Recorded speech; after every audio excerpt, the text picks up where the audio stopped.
ಸರಿ ಬಿಡಪ್ಪ, ನನಗೋಸ್ಕರ ನೀನು ಹಾಡು ಅಂತ ಮನೇಲಿ ಕೂತ್ಕೊಂಡು ನನ್ನ ಹತ್ರ ಹಾಡು ಕೇಳೋರು ಅವ್ರು. ಪಾಪ ಅಷ್ಟು ಪ್ರೀತಿ ಅಂತ ಶ್ರೇಷ್ಠ ಗಾಯಕಿ ಇವತ್ತು ನಾವು ಕಳ್ಕೊಂಡಿದ್ದೀವಿ ಅಂದರೆ ನನಗೆ ಅವರ ದೇವ್ರನ್ನ ಇಟ್ಕೊಂಡು ಅವ್ರ ಪ್ರಾಣ ಬಿಟ್ಟಿರೋದು ನನಗೆ ಅಯ್ಯೋ ದೇವ್ರು. ಯಾಕೆ ಈ ಪ್ರಶ್ನೆ ಅಂದರೆ ಸರ್, ನಿಮಗೆ ಭಾಳ ಪರಿಚಯ ಜಾಸ್ತಿ ಇರುತ್ತೆ, ಯಾಕೆಂತ ಹೇಳಿದರೆ ಅಮ್ಮ ಅವ್ರ ಕಡೆಯಿಂದಾಗಿ. ಸೊ ಹಾಗಾಗಿ ಆ ಒಡನಾಟ ನೋಡಿ, ಕಷ್ಟದಲ್ಲಿ ಬಂದ ಜೀವ ಅವರು. ಎಲ್ಲ ಇದ್ದರೂ ಕೂಡ ನೋವನ್ನ ಸಪ್ರೇಟಾಗಿ ನುಂಗ್ಕೊಂಡಿದ್ದಾರೆ ಅವ್ರ ಜೀವನದಲ್ಲಿ. ನನ್ನ ತಾಯಿಯವರು ಅಷ್ಟೇ ನೋವನ್ನ ನುಂಗ್ಕೊಂಡೇ ಪ್ರಾಣ ಬಿಟ್ಟು ಹೋದವರು ಭೂಮಿಯಿಂದ. ಅದೇನು ಅಂತ ಅವರಿಗೆ ಗೊತ್ತಿರುತ್ತೆ. ನಿಧಾನವಾಗಿ ನಿಮ್ಮೆಲ್ರಿಗೂ ಅದು ಚೆನ್ನಾಗಿ ಅರ್ಥ ಆಗುತ್ತೆ. ವಿಶೇಷವಾಗಿ ಸರ್, ಗಾಯಕರು ಅಂದ ತಕ್ಷಣ ಎಲ್ಲ ಭಾಷೆಗಳಿಗೂ ನಂಟಿರುತ್ತೆ, ಸಂಗೀತಕ್ಕೆ ನಂಟಿರುತ್ತೆ. ಆದರೆ ನೆಲ ನಂಟು ಅನ್ನೋದು ಅಂದರೆ ನಾವು ನಮ್ಮ ಕನ್ನಡ ನೆಲದಲ್ಲಿ ಲೀನ ಆಗಬೇಕು, ಆ ಥರದ್ದೊಂದು ಇಚ್ಛೆ ಇದೆ. ಎಲ್ಲೋ ಅವರ ಒಂದು ನೋವನ್ನು ಮರೆಯೋಕ್ಕೆ ಬೇಕಾಗಿರ್ತಕ್ಕಂಥ ಅವಕಾಶ ಈ ಭೂಮಿ ಕೊಟ್ಟಿದೆ ಅವರಿಗೆ. ಅದ ಸತ್ಯ. ನಮ್ಮ ಭೂಮಿ ಬಗ್ಗೆ, ನಮ್ಮ ನೆಲದ ಬಗ್ಗೆ, ನಮ್ಮ ಜಲದ ಬಗ್ಗೆ, ನಮ್ಮ ಜನದ ಬಗ್ಗೆ ತುಂಬ ಚೆನ್ನಾಗಿ ಸೊಗಸಾಗಿ ಶ್ರೇಷ್ಠ ಕವಿಗಳೆಲ್ಲ ಹಾಡಿ ಹೊಗಳಿದ್ದಾರೆ. ನಾವು ಮರಿಲಿಲ್ಲ ಅಂದರೆ ಸಾಕು ಅನ್ನುವಂಥದ್ದು ನಮ್ಮ ಅಭಿಪ್ರಾಯ ಅಷ್ಟೇ. ಕನ್ನಡಮ್ಮನ ಸೇವೆ ಮಾಡಿದಂಥವ್ರಿಗೆ ಹುಡ್ಕೊಂಡೋಗಿ ಬೇರೆಯವರಿಂದ ಹೇಳಿಸ್ಕೊಂಡು ಅಥವಾ ಒತ್ತಾಯಗಳನ್ನು ಮಾಡಿಸ್ಕೊಂಡು ಅವ್ರನ್ನ ಗೌರವಿಸಬೇಕಾದಂಥ ಸ್ಥಿತಿ. ನಾನು ನಿಮಗೇ ಈ ಮಾತನ್ನ ಕೇಳ್ತಾ ಇದ್ದೀನಿ.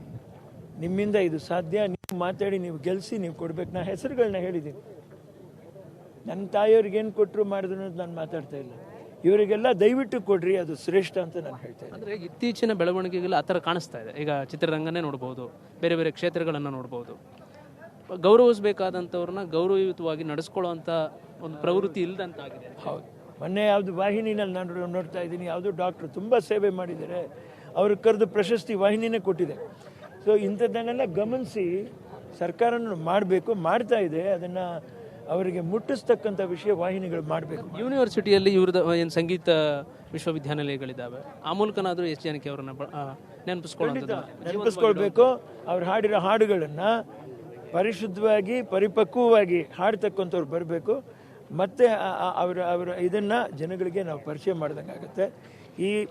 ಈ ಸ್ಥಾನದಲ್ಲಿ, ಈ ಊರಲ್ಲಿ ಅವರು ನಿಧನರಾಗಿದ್ದಾರೆ. ಸೊ ಮೈಸೂರಿನಲ್ಲೇ ನಿರಂತರವಾಗಿ ಅವರ ಹೆಸರಿನಲ್ಲಿ ಒಳ್ಳೆ ಕಾರ್ಯಕ್ರಮಗಳಾಗಬೇಕು. ಈ ನಿಮ್ಮ ರಿಯಾಲಿಟಿ ಶೋಗಳಾಗಬೇಕು. ಅವರನ್ನು ನಾವು ಗೌರವಿಸ್ದಂಗೆ ಆಗುತ್ತೆ, ಅವ್ರನ್ನ ನಾವು ನೆನೆಸ್ಕೊಂಡಂಗೆ ಆಗುತ್ತೆ. ಅಭಿಮಾನಿಗಳಿಗೆ, ಮುಂದಿನ ತಲೆಮಾರಿಗೆ ಅವ್ರು ಯಾರು ಅನ್ನುವಂಥದ್ದನ್ನ ತುಂಬ ಉತ್ತಮವಾದ ರೀತಿಯಲ್ಲಿ ನಾವು ಹೇಳ್ಕೊಟ್ಟಂಗಾಗುತ್ತೆ. Thank you.